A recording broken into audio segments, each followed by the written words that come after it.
Welcome to Inside the Wires. Hands down, the best podcast in all of racket sports. Listener discretion may be advised for a younger audience.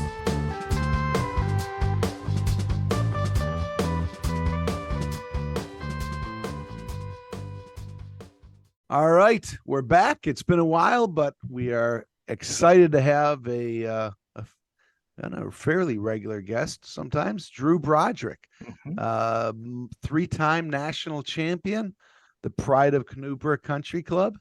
And Drew, welcome to the show again.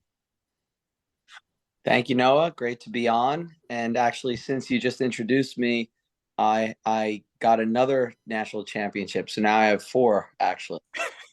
What was the fourth one? What did I miss? 2017, I think. Wait, which? You got three with Jared, right? Yeah. What was the fourth? The first one with Chris Gambino. Oh, with Gambino. Sorry. Gamby. Sorry. Yeah. I wasn't paying attention much then. Sorry. That's on me. Well, you didn't have these hobbies back then. So. I didn't have any hobbies going on. So you were actually a newcomer to the game. So back in the day, Noah, I actually won a national championship. Well, I know you won lots of them, so that's good. That's good. Well, I stand corrected. It's too much work to edit that out, so we'll just call you a four-time national champion instead of whatever I said before. But for now, we'll see what happens in the future. That's the kid might be six. Who knows by the time we're all said and done, right? Yeah, let's outdo ourselves here. Hey, real quick, have you spoken to Gamby recently? So Chris and I are on a text message along with Dave Omuller. The very first match Chris and I ever played together. We played Hinsdale Invitational back in maybe 2010 or 9. I don't even remember. And it was the first tournament. Chris didn't play with Dave. He played with me. And Chris and I stayed at Dave's house. And Dave basically, although he did play in the tournament, I think he either played with Mark Johnson or Scott Manziger. He basically coached me on how to handle Chris.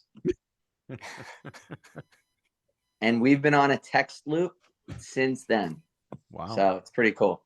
Now, is it 2009? Is that the last time that the East Coast guys used to come to Chicago for a tournament that wasn't charities? Might be. That's actually a great question. No, actually, Steve DeRose and I came out after that for Hinsdale. All right. So give us some perspective, because obviously, well, I guess now there's so many tournaments, right? You don't really have to go too far, but obviously, I think you rarely see people from the Midwest go out east for tournaments unless it's a real big one for the most part. But certainly don't see the East Coast people come out to Chicago as much for tournaments. When do you think that kind of happened? I think the crossover was, I'm not exactly sure what year, but I would say there was a time when all the East Coast players would always support Chicago charities. Probably not so much Hinsdale, because Hinsdale always seemed like more of a Chicago or Midwest tournament only. And then a handful of us would go out there to support it, whether it was because we had partners that were also in Chicago or whatever it was. But I feel like there was a crossover when Chicago had a lot of the top players, and the East Coast didn't. So we were always going to chase points in Chicago. And as we kind of took that over, we never saw the reciprocal in tournaments like the Atlanta Classic, Short Hills Invitational, Long Island, just anything that was on the East Coast. We really didn't see, the payback. And at that point, our tournaments became stronger, and all the pros talk, and it just became a thing in which go to Chicago at our own convenience, and no malice, but at the same time we didn't feel like we owed anything to anybody. Sure. I could say this, speaking about that, coming back from Pittsburgh right now, there were so many players that were in Pittsburgh that we feel like we owe the Pittsburgh players for supporting everybody's tournaments, not just the East Coast, but Chicago. And I could say Scott Kaler and I mean, for years, Casey Watt and Philippe and Mike Wagner. And, I don't want to miss anybody, but all the Pittsburgh players are the greatest guys. They're the greatest sports. They travel everywhere. Their next closest tournament from Steel City is Cleveland, which is just insane to me. So that's a tournament I plan on going every year because they just do such a good job supporting everyone else. Right. Hey, can you give some perspective? Obviously, you've played for a while in national level events. Now I think with all the live streaming that's going on, you can see something every other weekend, if not every weekend now. But obviously, it wasn't like that 15 years ago. So how many tournaments were there like that people would actually travel to for things like that? How often or how many tournaments a year would there be that would be bigger national level tournaments like that 15 years ago? What do you mean? That just tournaments? Like you talked about going to Hinsdale, obviously, which is, for those who aren't from Chicago, is a suburb of Chicago. But like a tournament like that, or obviously Charities has always been a bigger one. But how many tournaments would there be on a national level that you'd get guys actually from out of the area for, like 15 years ago, 12 years ago? I would say from like the East Coast standpoint, it would be Cincinnati Midwesterns.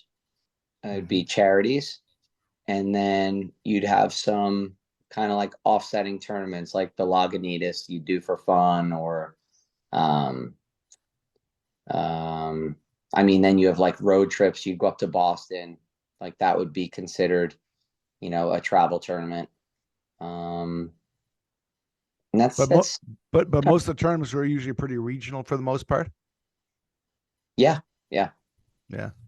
It's just kind of interesting. I think people who have started paying attention more to national level tournaments in the last, 4 or 5 years kind of just think maybe it's always been that way. But I think, I know we didn't let you know the questions of what we're going to talk about before you came on, but not to blow smoke up your ass. But I think that a lot of people in paddle probably owe you a debt of gratitude, with what you started with Pro Flight and the quality of events that you put on.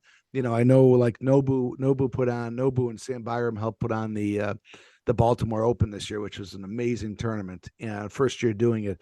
But I think, Drew, the stuff that you started doing with Pro Flight just, was like another level compared to a lot of other tournaments out there, and the crowd involvement and things like that, and certainly the prize money too. And I think, again, people looking now, they see the purses that are out there for the top players, and obviously paying for some of their expenses with winning with winning some tournaments or finishing highly in the tournaments.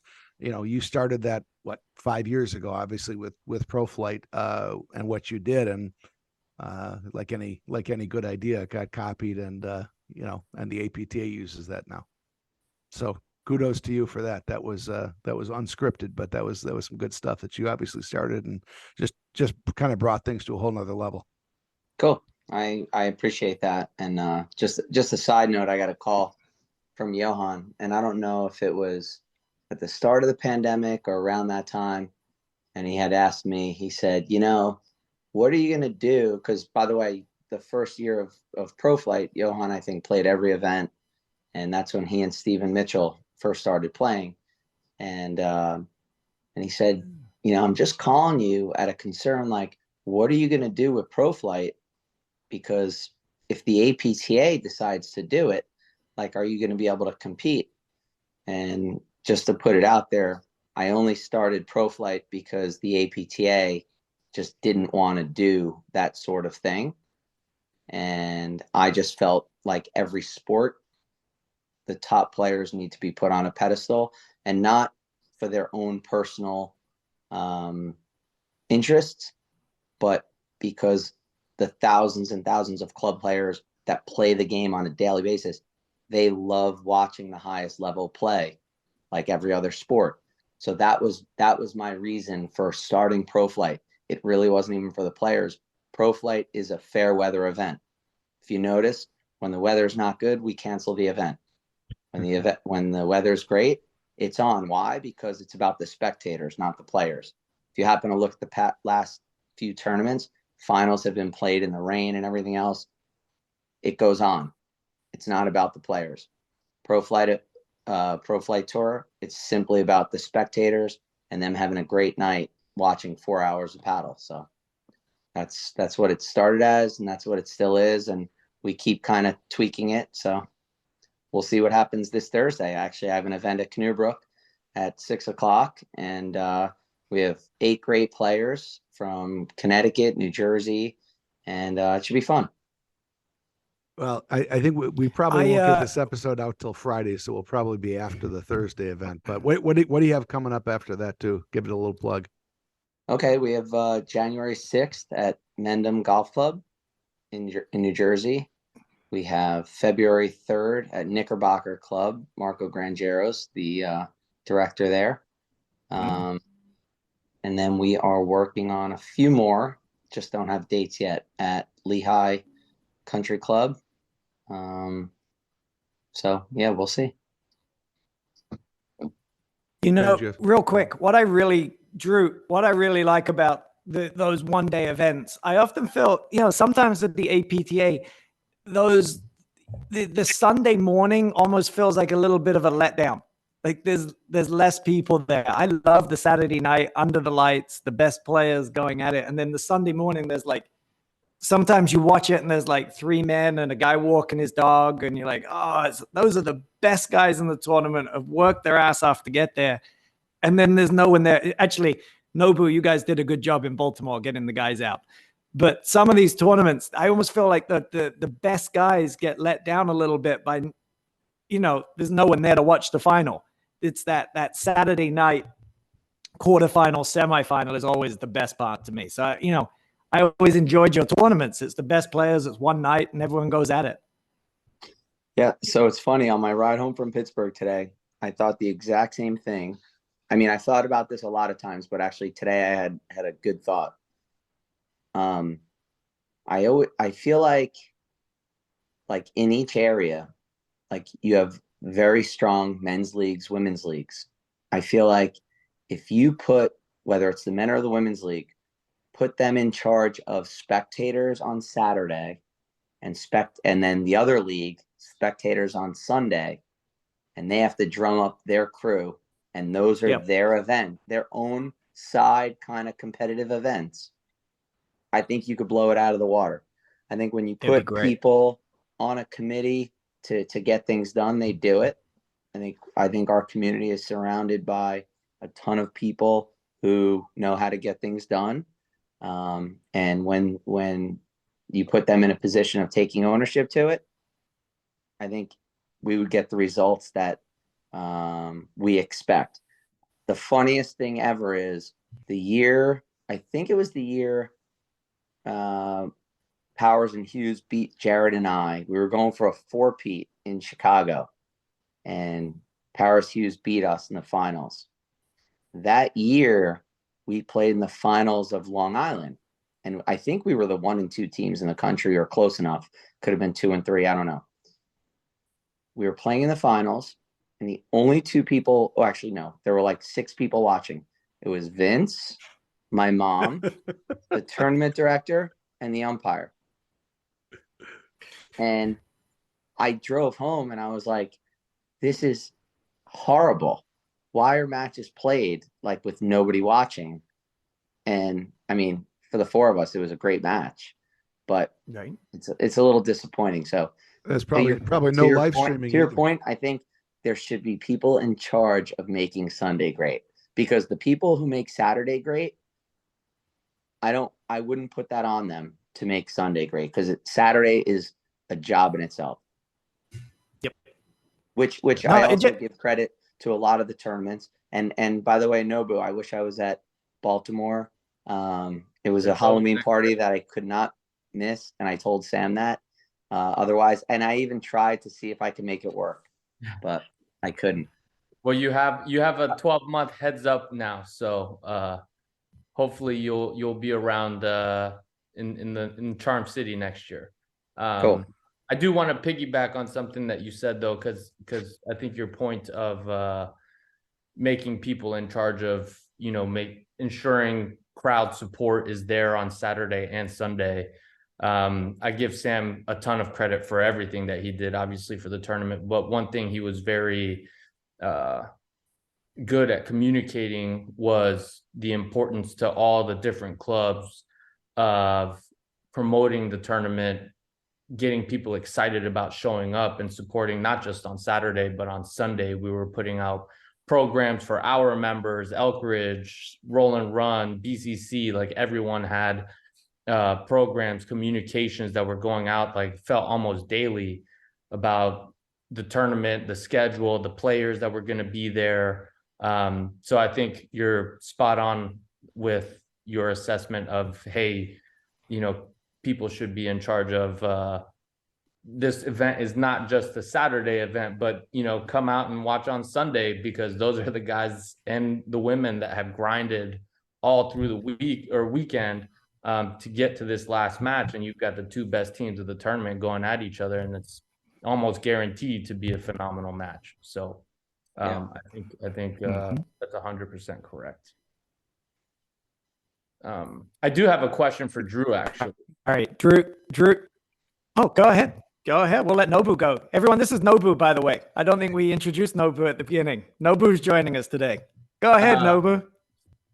Is Pro Flight something that you envision not just being something up north, in that Jersey, Connecticut area, but maybe something that could be expanded in other regions? Yeah, so we've done tournaments at Lehigh Country Club. We've done tournaments at Manayunk down in Philly. We've done Aronimink a couple times, also in Philly. So we've done Westchester Country Club. So we branch out. We're open to any clubs that are up for it. In fact, we had lined up Chicago, believe it or not, guys, at Valley Low. Mike Marino and I were planning on doing one, and then I don't know exactly why we didn't, but we were planning on it. So yeah, I mean, Pro Flight is, again, it's just very different from your normal paddle tournament.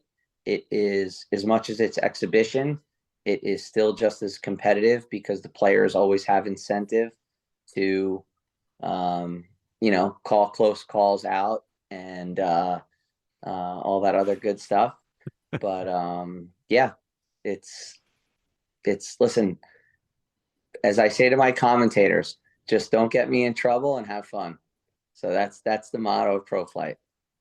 Because when I've watched, it's cool to see players with their country's flags next to their names, and it has kind of a Davis Cup feel to it, or at least watching on YouTube. And with how international I feel like the sport is becoming, I think that model is really cool, and like I said, has this Davis Cup feel, which is unique. Maybe some kind of Davis Cup offshoot version of paddle would be pretty cool. The players can represent, their region, their country, whatever it might be. Yeah. No, one other thing I like about Pro Flight is the fact that, like, I can make the rules on the fly. Not that I'm a control freak, right? No. But I like to have fun. So, for example, I started doing, in some events, no ad scoring where the server chooses. And then all of a sudden I saw that pop up in an APTA event. And I said, wow, that's funny. Maybe a coincidence or not. But something like that, I was like, I put some thought into it. And I said, hey, serving has always been a disadvantage in paddle. And in tennis, it's an advantage. Tennis, the returner gets to choose. Why wouldn't you let the server choose in paddle? So that was one thing that, hey, who knows, maybe in the future, more APTA events will go to it. This event, I'm contemplating the idea of, on all the return games, me and my partner could decide what side we want to return from based on who the server is. So I don't know. I might or might not do that, but I think that would be also a cool idea because do that. That's fun. I return lefties better from the do side. So if I'm playing against Chris Humphreys, I'll play the do side. If I'm playing against Mick, I'll play the do side. And I could crush my backhand off of their serves. But from their ad side, I can't return their serve that well. So we'll see. I might do that this Thursday. Well, you can't forget the Pro Flight breaker too. The 15-point tiebreaker is fantastic. Yeah. That, and it's so funny. Every time I talk to people about that, they smile when I tell them sudden death. So Pro Flight breaker is, we don't do full third sets anymore. We go first to 15 and sudden death at 14 all. So if you are the second server of the breaker, you are the guy, do or die. So do you remember any of the matches? There's one specifically that went to 14 all. Do you remember who someone actually faulted at 14 all after a long match? It's a great match. I do, but I can't bash him for it. That was my partner. Martin and I, we were playing against Johan. Yep. Martin and I were playing against Johan and Mark Powers at Aronimant Golf Club. And it was such a battle. It was a great match. And we were down in the break. We might have been down, I don't know, 14-10 or 14-11. Battle back to 14 all. And Martin, who I will start it with this. Martin basically has one of those serves that most people can't drive very well. Like anybody can't drive his serve very well. And the entire match he didn't fault. And I'm up at the net, and all of a sudden the ball hits the net. And I kind of stopped for a second because I said, I've been listening to his feet, his ball bounce, and everything. And I timed it all to get ready for the volley the entire match. And he was just, the ball hit the net way too quick. And I said to him after the match, I go, you quick served it. And he's like, I know, I didn't want to think about it. And I go, but that means you thought about it. So he quick served it. It was a fault. No big deal. We all moved on to the next day. Hey, as long as that was a great match. You're making the rules. Ben has a suggestion that he's been trying to get in for a long time regarding serves. You remember what that was, Ben?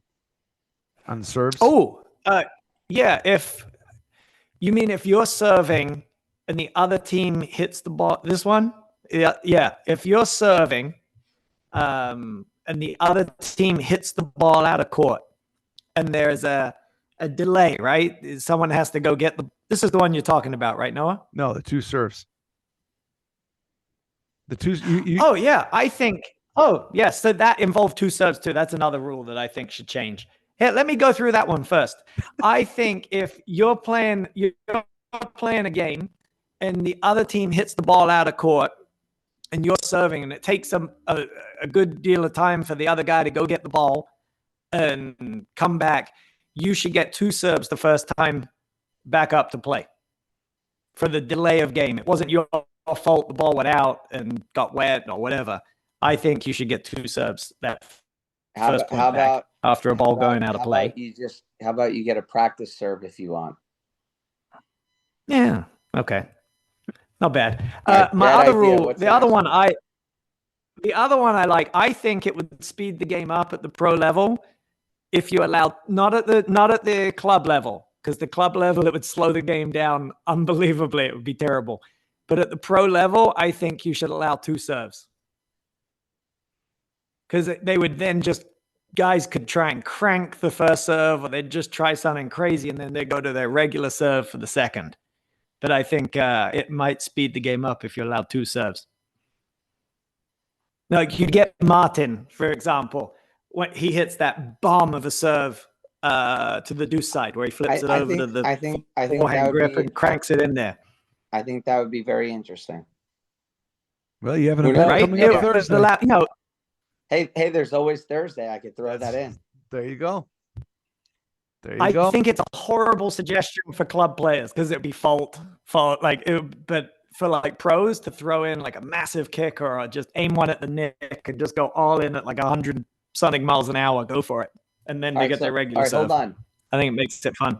This is the first time I'm going to do this. Do you want me to make that a rule for this Thursday's Pro Flight? Ooh, that would be fun. That would be fun. He likes my idea. Well, I think it's likes badass. Try it. Well, check it out with other guys. See what they think. No. See, I don't do that either. If this airs Friday, yes, it's not a democracy. It's a benevolent dictatorship. So yes, that's right. It's the United States of Drew. All right, so let's do it. So right now, Inside the Wires gets to decide: do we do that for Pro Flight this week? I think you have to. I like it. Let's do it. No, it loves it.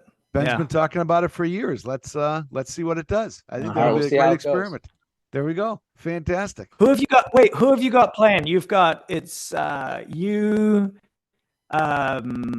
your assistant. He's not your assistant anymore, right, Danny? Yeah. So the teams are. I'll be playing with Russell Benkheim, who just won Pittsburgh today. Yep, with Chris. Chris Humphreys will be playing with Tomas Christian. Ooh. Guillermo Nunez will be playing with Jose Salazar. And Daniil Tarantinov will be playing with Anthony Casamano. So those are our four teams. Yeah. Oh, yeah. 2 subs. Let's go for it. So we have all 4 lefty-righty teams. I like it. That'll be awesome. Yeah. There we go. And it'll be live streamed? So we are not going to live stream this event. You have to be there. Oh. Well, for those of us who didn't make plans on short notice to get out there, now that we know there's going to be 2 serves, we have to get some kind of video evidence of how it went, don't we? Someone's got to put a phone down and send this to us. Yeah, we'll see if we can make that happen. But so I like it. Anyone who's listening, you've missed it already because it happened yesterday. That's true. We'll get we'll get out there and live stream. Maybe we'll try and edit it a bit quicker. Yeah. There we go. Hey, by the way, Ben's heard me say this a million times already, but I think probably one of the best matches I've ever seen, certainly in person, but actually it was live streamed, was a Pro Flight event. Drew, you want to take a guess what that match was? I think it was Fraser Morgan versus Johan Steven at Fiddler's Elbow. That's correct. First season of Pro Flight, right? It was I think it was the first season. I think it was. That was the first season. I actually put Adam and Tyler together for that match. Oh, no kidding. For that tournament. Yeah. They owe it all to you. They well, not yet. They gotta win a national championship before I take any credit. But they're a great team, and they beat Johan and Steven. By the way, it wasn't the first Pro Flight event. No, not the first event, but the first year, I think, right? I think that was the first year. But that was an amazing event. I mean, that was an amazing. The event was great. Fiddler's Elbow, where Dave Broderick's the director, was a great site to host it at. But that match was an absolutely unbelievable match. It's out there. That might have been Pro Flight the third year. That it 100% wasn't the first year. Okay. All right. Well, regardless, it's on live stream. It's available. It's if you have the time to watch it, it's an amazing match to watch. That's definitely a must-watch match. Yeah. Yes. That was just crazy. I mean, Adam and Tyler were unbelievably battling, and it was crazy. Great match to watch. Easily one of the best matches I've ever seen. Yeah. And one I was glad I wasn't in the chair for, because I was in the chair for like the match before then, and I'd never done it before, and somebody didn't show up, so I had to go up there. And I have a whole new respect now for umpires, because you have to plan how much you're drinking beforehand, when you have to go to the bathroom, how cold it is up there, all those kind of things that never even think about. So whole new respect for what Noah is telling you is he peed his pants. Yeah, just about. There's, and I'm afraid of heights. Yeah. So being up 12 feet or whatever in the air wasn't expecting that one either. So But yeah, Is great event. that's the match, right? Where you told Adam, holy crap, No, that was like some of the best paddle I've ever seen. And Adam responded, "When you don't watch me play paddle very much, then." That might have been. That might have That been. might be. I love Adam Morgan. He's awesome. Hey, real quick. You mentioned Halloween was the reason you couldn't go to Baltimore. We know it's your favorite holiday of the year. What was the theme this year? What did you go as? What did you do? What was the family? So the theme was villains, and I did not participate in a family costume. I went rogue. So I was the puppet from Saw, and I had a life-size Jigsaw, right? I had the life-size tricycle and all, which took me weeks to get and have modified to look exactly like the Saw bicycle. And I'll send you a picture. And I won the contest this year. Nice. Yeah. Just and what was the family? Oh, sorry, go ahead. Yeah. James was a donut. Merrill was Mommy Dearest. Vince was nothing because he's too cool. He's 11. And then he actually took my costume to go trick-or-treating. So, yeah. Nice. Well, to tie the two together, Halloween and Pro Flight, and you talked about Westchester Country Club. That was an amazing event at Westchester for Halloween several years back. Nice blowout little bash event. over there. Blowout event. I'll tell you. That's what I was told. Wes, I was talking to Modik. I was talking to Modik about it the other night. The very first Pro Flight was at Westchester Country Club, and it was like the biggest, fanciest, most high-end paddle event I could have ever imagined. Still to this day, such a cool time. And the following year, they backed it up with a sick Halloween party. There was a pro squash event going on, so they threw this full-on costume party for the pros, squash, paddle members.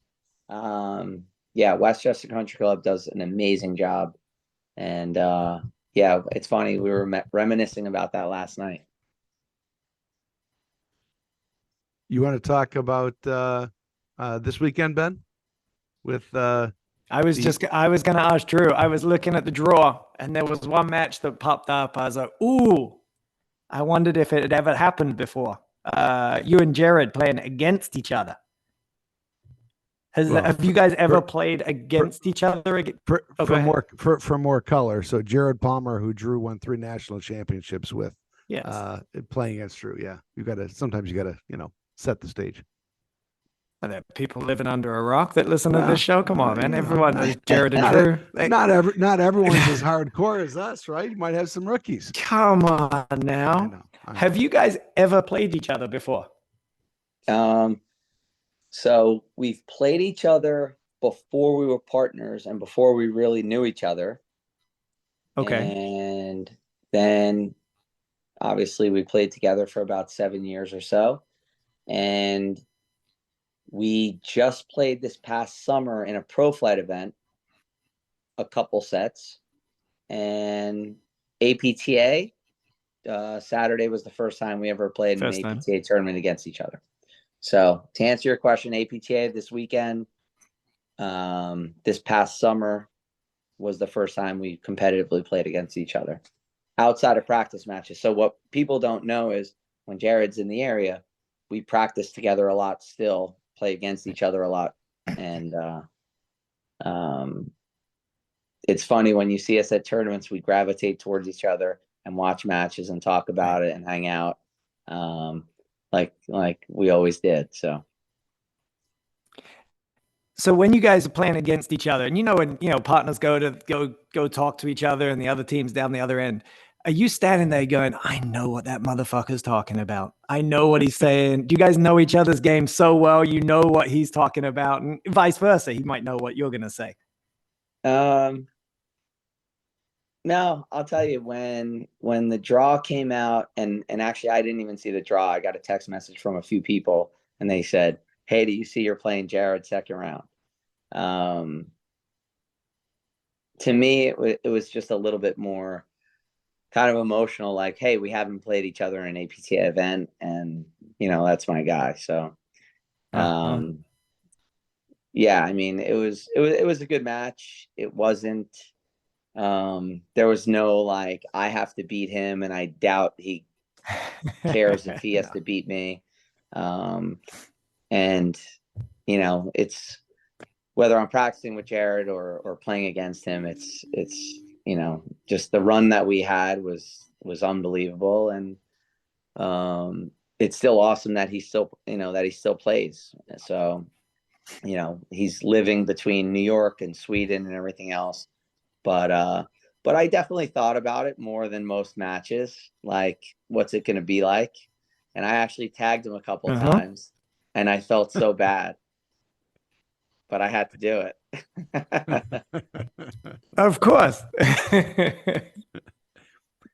But he's a big Padel guy these days, right? Sorry, Noah. Oh yeah, yeah. He plays a ton of padel in Sweden. I think mostly. He says it's huge there, and yeah. I mean, Jared's a competitor. I mean, whether it's padel or still training high level juniors or college players in tennis, and the fact that he's playing Long Island, he's playing Pittsburgh.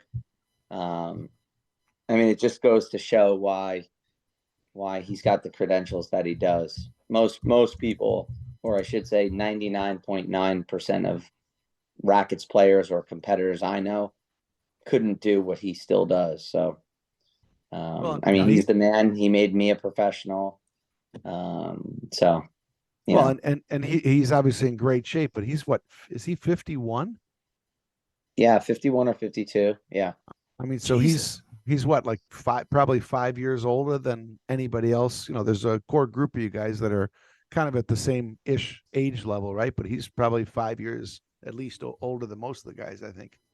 I mean, put it this way: between me, Johan, and Juan are 46. Jared's probably 51. Everyone else seems to be 28 to 32. So. I was about to say, screw the young guys. We should just make these 90s tournaments badass these days. Just get rid of like the 35-year-old and younger, and just make the 90s. Put money up for those and make those much stronger.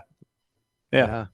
Well, I mean, that's the way to do it. That's probably a good thing to talk about. Can we kind of shift gears and talk about the way paddle's moving now? Obviously, you've seen a lot of young guys. I mean, whether it was Russell and Chris winning this weekend, or whether it's Guillermo Nunez, Jose Salazar, Alvio Regalado. I mean, all these guys obviously have come on strong, won a few tournaments, gone deep in tournaments. You just see all these younger players. Can you talk about, from your perspective, kind of the way paddle is going now? Yeah, I mean, you're seeing a lot more high level tennis players coming into the game, taking it serious right from the beginning. Having a real incentive to win, versus, like, I'll be honest, when I first started playing, paddle hooked me because of the off court social camaraderie. Right. And I could say, not in a bad way, just in a different way, paddle huts seem a little bit more tennis like when you go to some of these bigger events where the players aren't kind of in the mix with each other as much as it used to be. They're a little bit more serious and focused on, and not even serious, but a little bit more focused just on the match, and not so much talking to their potential opponents and stuff like that. So, I mean, the game has gotten more competitive, and just the evolution of every sport goes that way.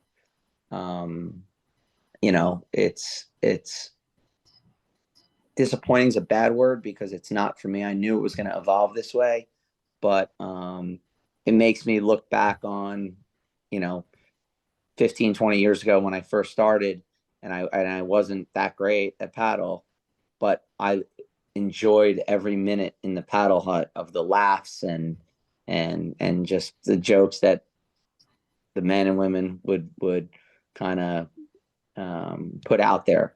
And so I think it's changing a little bit, because again, there's younger, more competitive people playing the game, coming right off of their competitive tennis, background. Do you So, think some of that's changing too with, I mean, we talked about having more fans out. I'm assuming that 15 years ago, there probably weren't the spectators. Maybe there were, but you tell me, were there the spectators and the crowd sizes that we have now for some of the bigger events? yeah, definitely. Okay. I'll say there are plenty of events still to this day that I don't think they should have events because they don't get the spectators.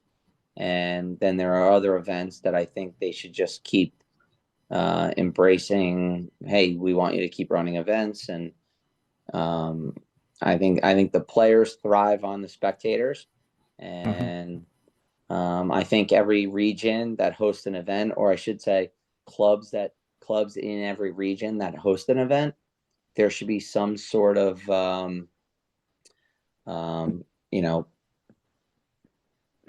there should be some sort of commitment to getting groups of people to come out and watch. We talked about it earlier. I think people need to be in charge of spectators, and that's what makes an event. Sure. Yeah, I talked to you. I'm so glad Drew said it's like the junior tennis. I wasn't a big fan of all the fist pumping and the yelling and the coming on. It started feeling more like junior tennis to me. Which it's changing. I just figure I'm a grumpy old man at this point. I don't like the bullshit. But there might be some truth to that. It's just 100% it's the truth. So I went hunting the other week instead of playing a paddle tournament. I want to be away from people. It's just, everything's got younger these days, right? That's it. Hey, speaking of things that have been going on for a long time, Drew, you want to talk about the camps that you've had going for, I don't know, how many years have you had camps going now? That's a better question. Okay, so Pro Flight's been going on. Pro Flight Telluride Paddle Camp's been going on for 15 years now. Yep. And Noah, you know it very well. You've been a camper. I feel old to say camper, but yeah. Listen, you're all my campers. I started a camp up in Lake George with Patty Hogan up in Ticonderoga. We've been doing that now for 3 years. Patty's been doing it for quite amount of time longer than me, but that's such a great spot and easy to get to from the Northeast area clubs. I'm working on and have done some camps out in Park City and hoping to have more of a future out there. Tournaments, camps, a lot of good stuff. So we'll see what comes of that.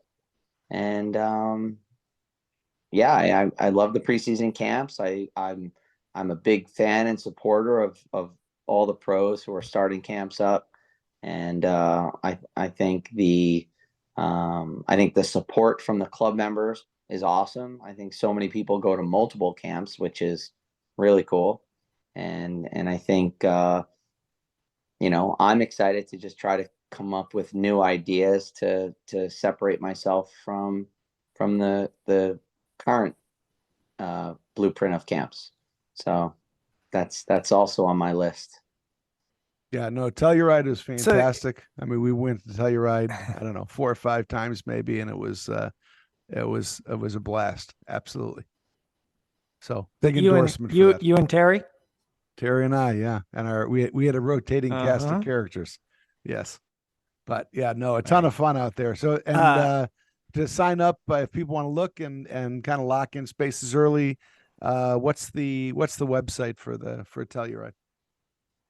You know what, for Telluride, because we are under the radar, you could email me directly at dbroderick@canoebrook.org, and you get all your information from there. I mean, Telluride has been, like I said, 15 years, and we have some campers that have been out 12 years or so, and most of our groups come from tangents of previous years. All the people have come out and supported us, get first rights to the future season. It's not a huge there's not a huge window to come out.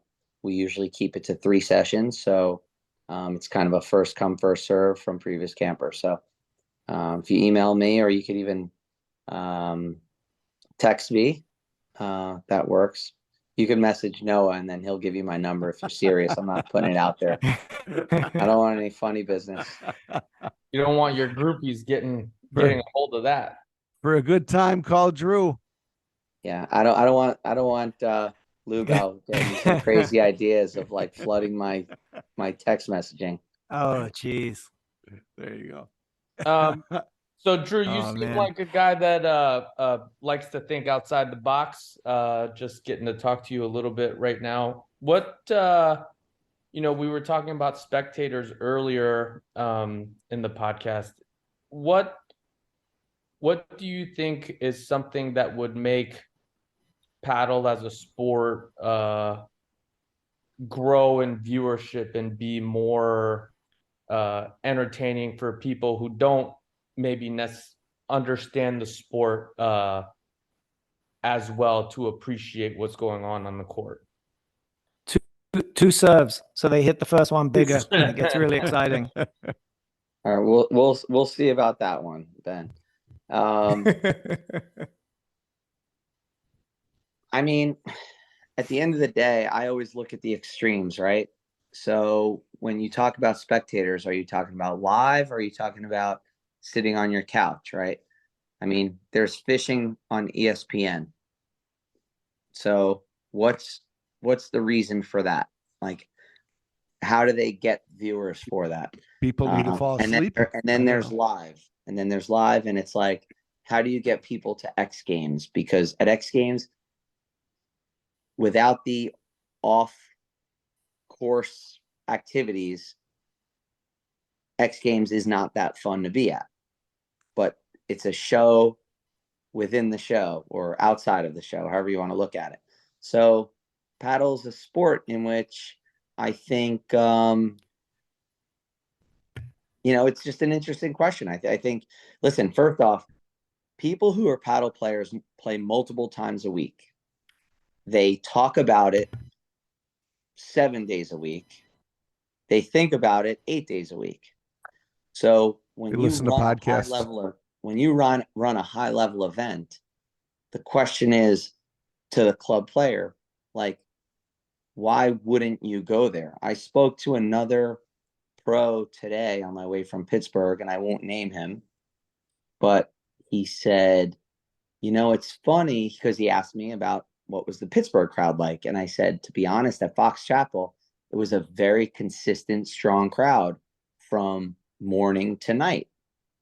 And he had said, yeah, you know what? It's funny, because in certain areas that have a lot of strong level pros, it's harder to keep that crowd for a longer time, because they're used to seeing that level of play for that, just in general.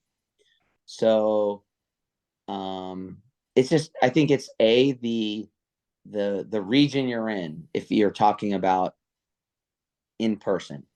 If it's online, I think it's, I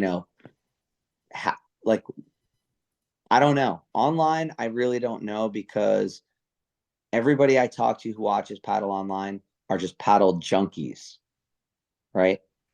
But I actually have stopped and watched cornhole for a little bit on ESPN. I've watched fishing for a little bit on ESPN. I've watched darts on ESPN, right?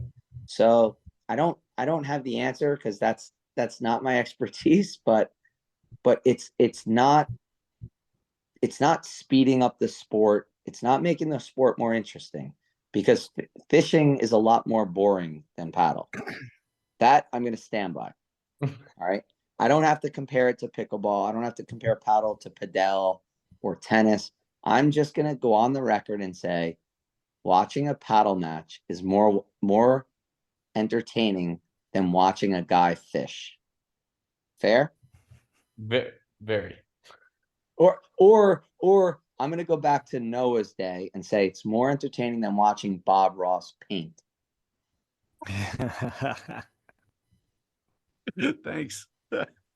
Well, I think the way I've explained it to people too is it's kind of like hockey. I mean, with people always talk about hockey, and Drew, I know you go to a fair number of hockey games. Watching hockey on TV is one thing, but being there is another. And I think with high level paddle, it's watching live streaming is great, but watching a high level paddle in person is just so much different than watching it on a live stream could be, I think. Oh yeah. Yeah, totally. So Noah's reading, Sonny. There you go.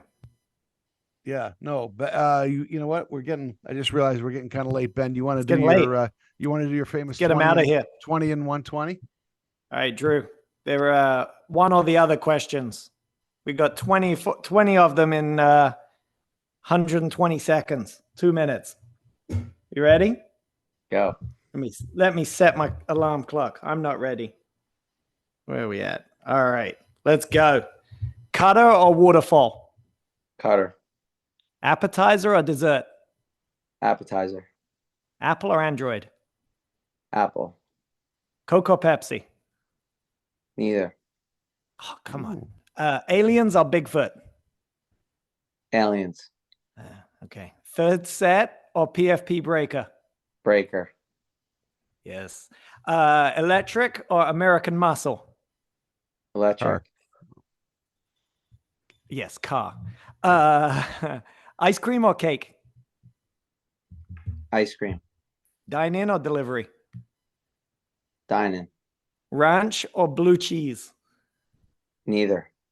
Oh, man. All right. This is Noah's favorite. Fight 100 duck-sized horses or one horse-sized duck? Definitely 100 horse-sized ducks. No, wait. Yeah, whatever. Duck-sized Whatever horses. the smaller was. 100 duck-sized horses. There you go. Pizza or tacos? Oh, God. Pizza. Documentary or movie? Documentary. Puffy or crunchy Cheetos? Puffy. Nice. That's the way. Last couple. Messy desk or clean desk? Clean desk. Rich and famous or rich and unknown? Rich and famous. Nice. All right. TV on or off to sleep? On. Driver or passenger? Driver. Last one. Favorite swear word? Fuck. Absolutely. Well done. Thank you, sir. You're a star. I had to change that one. Yes, you did. It confused people the way I asked it before. Yes, you did. Yeah. And it might be the first guest to ever finish all 20 seconds in 120. Although I'm guessing you did 20. I don't know that we counted, but maybe you did. I did 23. I kept there going. You go. There you go. That was good. No, all right. Drew killed it. Yeah, fine work. You know what? I got to. I'll do an addendum here, telling the team national story, because we do have to get that in for Dave Williams, the one you put on the outline. You did the outline. You did the outline. We'll go over it. Wait, I didn't put anything. All right, guys, I got to jump. All right, Drew. Thanks so much for your time, and again, thanks for everything for what you do for paddle, buddy. Thank you, guys. You're the best. Appreciate it. I was going to tell a joke, but I'll tell it to you next time when we're off air. I'll see you. All right, good night, guys. Probably safer. Hey, by the way, I'm just going to tell you my Christmas tree fell down. That's why I got to go. Bye. There you go. Oh, see ya.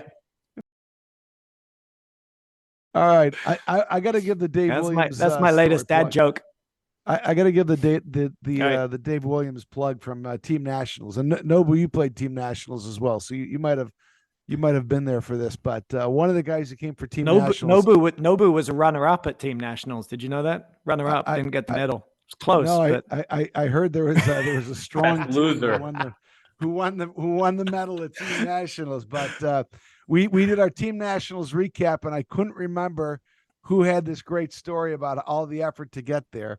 And I asked a few people that I knew, and it was actually one of my friends who had the good story, and I completely forgot. So this is for Dave Williams out of the previously aforementioned Hinsdale Paddle Club. But so Dave Williams' family was on a spring break trip, and their flight back to Chicago was canceled because of the storms that we had that canceled the flight back. So he bought I think he was out to say, oh yeah, he was in, I think he was out in California, I want to say. I thought he was in Park City. Maybe he's in Park City, you're right. So he bought the only ticket on the only plane, claiming it would drop him in Chicago that night. The only ticket was a first class ticket for $1,500, so he could get there the night before team nationals started. He left his family in Salt Lake City, boarded the plane, and proceeded to get his money's worth of IPAs on the plane. Turned on the movie Maverick. 60 minutes in, the captain says they're taking a different flight route. 60 minutes later, while going to the bathroom, the captain says they're now landing in Detroit, which for those of you not in Chicago is not terribly close. It's 4+ hours away.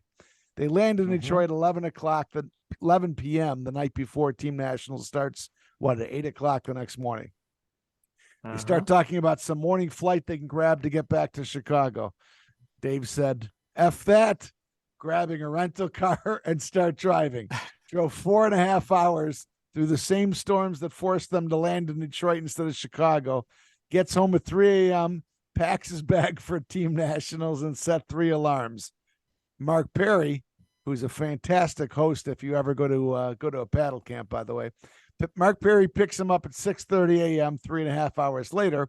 First match was at 8 a.m. with Perry. He said it's all a blur after that, but adrenaline got him through, as well as some Red Bulls.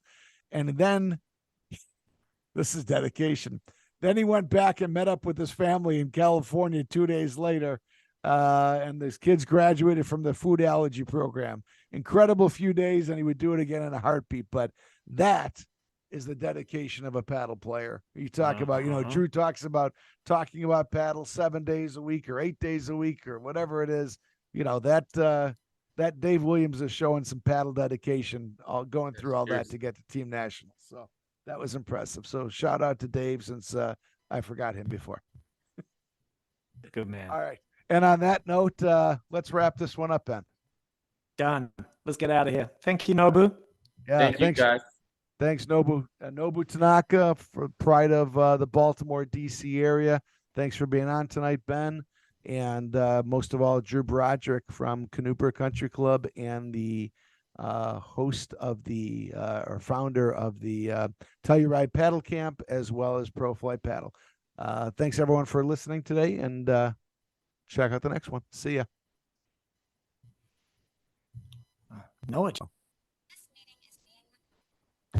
We are back. I'm Ben. That's Noah. We are Inside the Wires. And on today's show, we have four-time national champion Noah, Drew Broderick. He comes on. He's been on a number of times with us. He comes and he's going to talk about PFP, all these new young upstarts in paddle, and some other stuff. Halloween's the big one that Drew likes to talk about. So this is a good episode. Check it out. We'll see you.